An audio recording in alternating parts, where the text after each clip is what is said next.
Petani garam di Sampang, Jawa Timur mengapresiasi kebijakan pemerintah yang akan menutup keran impor garam. Dihentikannya impor garam diharapkan akan berdampak pada penyerapan garam lokal dan kesejahteraan petani garam. Ini adalah sebagian stok garam di Sampang, Madura, Jawa Timur yang ditunjukkan Fauzan yang merupakan seorang petani garam. Fauzan mengaku senang dengan kebijakan pemerintah melarang impor garam untuk kebutuhan aneka pangan dan farmasi mulai 1 Januari 2025.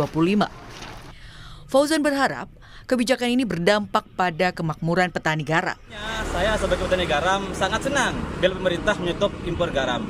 Karena di petani maupun di gudang saat ini di Madura, stoknya masih banyak. Ini di tempat saya masih banyak banget. Jadi harapan saya ketika pemerintah menyetop impor garam, harganya akan naik, tapi ya akan makmur lah. Oke, terima kasih. Tidak hanya Fauzan, Mamak yang juga merupakan seorang petani garam mengapresiasi kebijakan penghentian impor garam. Mamak bilang, penghentian impor garam diharapkan berdampak pada penyerapan garam rakyat.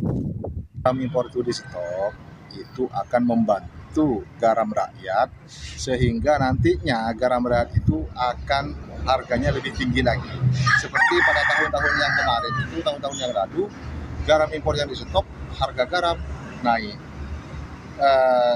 Dan itu juga membantu garam rakyat karena pada saat ini garam rakyat masih banyak. Salah satu contohnya ini yang ada di gudang ini. Dan juga di tempat-tempat lainnya masih banyak. Sehingga nantinya dan semoga ini benar-benar garam impor di stop dan dapat membantu garam rakyat dengan harga yang tinggi. Aufa yang juga merupakan seorang petani garam bilang penghentian impor garam akan berdampak pada nasib petani garam. Aufa optimis garam rakyat cukup untuk memenuhi kebutuhan garam nasional. Karena khususnya di Madura, garam itu produksinya sangat banyak. Dan insya Allah cukup untuk mencukupi kebutuhan garam atau pabrik-pabrik di Indonesia. Ini akan berpengaruh kepada nasib kami, yang mana untuk saat ini harga garam yang begitu rendah ditimbang dengan biaya produksi yang kita keluarkan tiap musimnya, itu sangat tipis. PJ Gubernur Jawa Timur Adi Karyono bilang Provinsi Jawa Timur siap swasembada garam.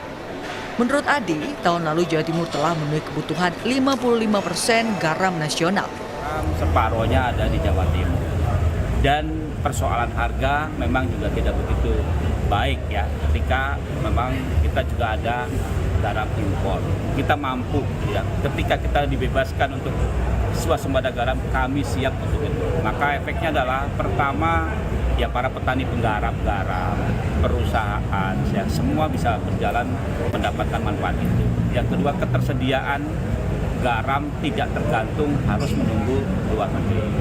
Jadi pada prinsipnya garam laut kita lebih banyak daripada Pemerintah melarang impor garam untuk kebutuhan aneka pangan dan farmasi mulai 1 Januari 2025. Aturan ini tertuang dalam Peraturan Presiden Nomor 126 Tahun 2002 tentang percepatan pergaraman nasional. Melalui Belit ini, pemerintah menutup impor garam industri kecuali untuk kebutuhan klor alkali plant. Didin Mahyudin, Kompas TV, Sampang, Jawa Timur.